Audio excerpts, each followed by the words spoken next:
बिस्मिल्लाहिर्रहमानिर्रहीम। अस्सलामुअलैकुम। आप देख रहे हैं ताज 92 न्यूज़ और मैं हूं नाइला भट्टी। शामिल करते हैं आज की हेडलाइंस। SHO थाना सिटी सादिकाबाद असदुल्ला खान मस्तोई की तफ्तीशी अफसरान और मुहाफिजों के साथ गश्त को मज़ीद बेहतर बनाने के लिए अहम मीटिंग। शहर भर के दुकानों के कैमरों को मौसर बनाने की हिदायत के साथ साथ चौकीदार को हाई अलर्ट जारी। कोई चौकीदार बैटरी के साथ चेक करते हुए नहीं पाया गया तो उसके खिलाफ कार्रवाई करने की हिदायत।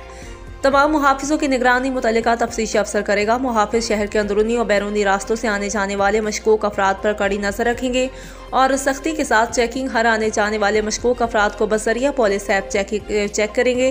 किराएदार घराने के तमाम तर दस्तावेजात मुतल्लिका थाना में जमा न करवाने पर मालिक मकान पर कानून के मुताबिक कार्रवाई अमल में लाई जाएगी।